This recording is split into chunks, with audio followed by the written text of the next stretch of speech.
5 अच्छी आदतें। दोस्तों, आप अपना भविष्य तो नहीं बदल सकते, परंतु आप अपनी आदतें जरूर बदल सकते हो। और निश्चित रूप से आपकी यही आदतें आपका भविष्य बदल देगी। दोस्तों, आप इस कहानी से अपना जिंदगी बदल सकते हैं। सपने वो नहीं होते जो हम नींद में सोते समय देखते हैं, बल्कि सपने वह होते हैं जो हमें नींद नहीं आने देते। जब हम सोते हैं तो हमारा शरीर मृत शरीर के समान होता है, और जब हम उठते हैं तो हमारा एक नया जन्म होता है। और इस नए जन्म के साथ ही हमें अपने जीवन की शुरुआत करना चाहिए। अपने दिन को, अपने जीवन को एक नई दिशा जरूर देनी चाहिए। दिन में पूरे 24 घंटे में सबसे ज्यादा खूबसूरत और सबसे ज्यादा ऊर्जावान और जीवन को सबसे ज्यादा प्रभावित करने वाला समय सुबह का होता है। और इस सुबह के समय में जिन आदतों को आप अपने जीवन में अपनाओगे, वास्तव में वो आदतें आपके पूरे दिन को नहीं, बल्कि आपके पूरी जिंदगी को भी प्रभावित करेगी और आपके सभी लक्ष्यों पर सकारात्मक प्रभाव डाल सकती हैं। आपकी सफलता और असफलता में सुबह की आदतों का बहुत ही महत्वपूर्ण योगदान होता है। आज मैं आपको सुबह की ऐसी आदतों के बारे में बताऊंगा जिसे अगर आपने अपने जीवन में अपना लिया तो आप अपने आज को और अपने आने वाले हर पल को, अपने जीवन को बदल सकते हो और अपने जीवन में वो सब कुछ आप हासिल कर सकते हो जो आप हासिल करना चाहते हो। तो आइए जानते हैं कुछ सफल लोगों की आदतें। हमें जल्दी यानी सूर्य की किरणों के साथ ही उठ जाना चाहिए। एक बार की बात है, महात्मा गौतम बुद्ध अपने सभी शिष्यों को आश्रम में उपदेश दे रहे थे। जीवन में अपनाई जाने वाली सुबह की आदतों के बारे में बता रहे थे। वह उनको बता रहे थे कि इस प्रकार की आदत अपनाकर हम अपने हर दिन को और अपने पूरे जीवन को बेहतर बना सकते हैं। फिर महात्मा बुद्ध अपने शिष्यों से कहते हैं कि हमें जल्दी यानी सूर्य की किरणों के साथ ही उठ जाना चाहिए। सूर्य की किरण निकलती हैं तो पूरी प्रकृति को ऊर्जा प्रदान करती और हमें भी ऊर्जा का आनंद उठाना चाहिए। जो व्यक्ति और सूर्य की ऊर्जा को ग्रहण नहीं कर सकता और पूरे दिन निराश रहता है, उसका पूरा दिन आलस से भरा रहता है। फिर महात्मा गौतम बुद्ध दूसरी आदत बताते हुए शिष्यों से कहते हैं, हमें सुबह उठते ही सबसे पहले सभी को आभार प्रकट करना चाहिए। हमें उन लोगों का धन्यवाद करना चाहिए जिन लोगों ने हमारे बुरे समय में मदद की है। हमें उस परमपिता परमेश्वर को बहुत ही धन्यवाद देना चाहिए।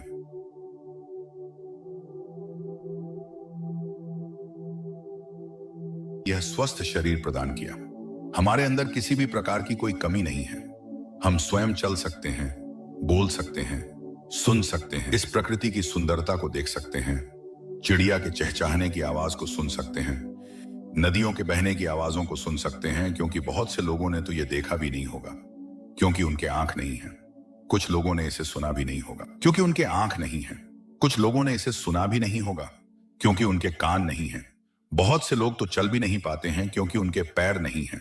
हमें परमात्मा का आभार प्रकट करना चाहिए कि क्योंकि उन्होंने हमें इस काबिल बनाया है कि हम अपना काम स्वयं कर सकते हैं। किसी और हमें निर्भर नहीं रहना पड़ता, जबकि बहुत से लोगों को चलने के लिए भी दूसरों का सहारा लेना पड़ता है और दूसरों के ऊपर निर्भर रहते हैं। हमें इस प्रकृति को, अपने आसपास की चीजों का धन्यवाद करना ही चाहिए। इन्होंने हमारे जिंदगी को इतना सुंदर बनाया है। यह रंग बिरंगे फूल जो हमें खुशबू प्रदान करते हैं, नदी जो हमें पीने का पानी उपलब्ध कराती है, ये पेड़ पौधे, ये शुद्ध हवा या फल हमें इस प्रकृति से प्राप्त होते हैं। हमें इन सब का आभार प्रकट करना चाहिए, इनको धन्यवाद देना चाहिए। इन सब ने मिलकर हमारे जीवन को बेहद ही खूबसूरत बनाया है। इसके बाद महात्मा बुद्ध अपने सभी शिष्यों को तीसरी आदत बताते हैं, हमें व्यायाम करना चाहिए। हमारे शरीर के लिए जितना जरूरी भोजन और पानी है, उतना ही जरूरी व्यायाम भी है। व्यायाम करने से हमारा शरीर स्वस्थ और तंदुरुस्त भी रहता है और हमारा मन प्रसन्न रहता है।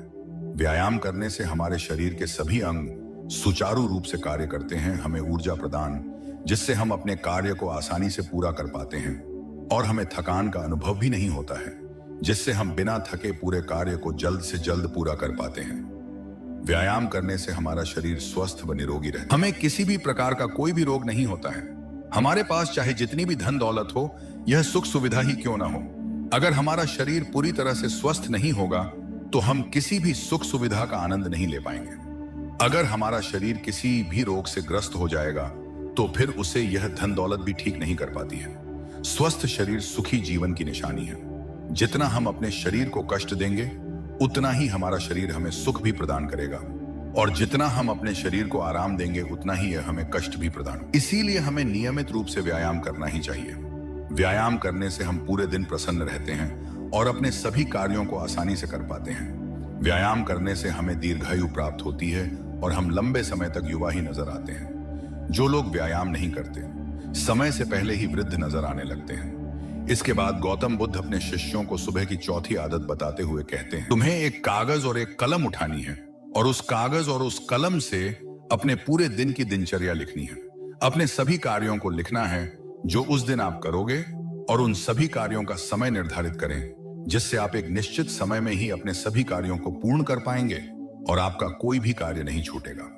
और एक बात का और ध्यान रखें, आप अपने उन कार्यों में एक ऐसा कार्य जरूर लिखें जिसमें तुम किसी व्यक्ति या पशु की निस्वार्थ भावना से मदद करोगे। जैसे कि किसी गरीब को भोजन खिला दिया, किसी पशु को घास डाल दें या फिर उसे पानी पिला दिया।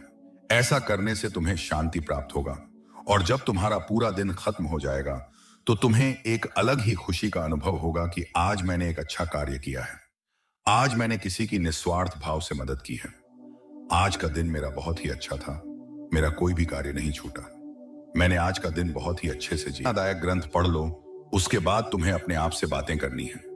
दूसरों से तो हम हमेशा बातें करते हैं, लेकिन कभी अपने से बात करने का मौका ही नहीं मिलता। इसीलिए हमें अपने आप से बातें करनी चाहिए, क्योंकि आपको आपसे बेहतर कोई नहीं समझ सकता।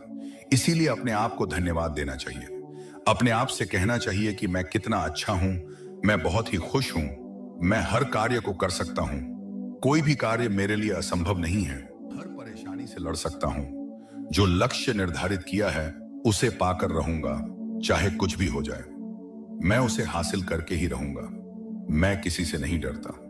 दोस्तों, हमारे जीवन की यह छोटी छोटी आदतें हमारे जीवन को एक नई दिशा प्रदान करेगी। जब आप इन आदतों के साथ अपने दिन की शुरुआत करोगे तो फिर आपका हर दिन बेहतर रहेगा और आप हर पूरे दिन प्रसन्न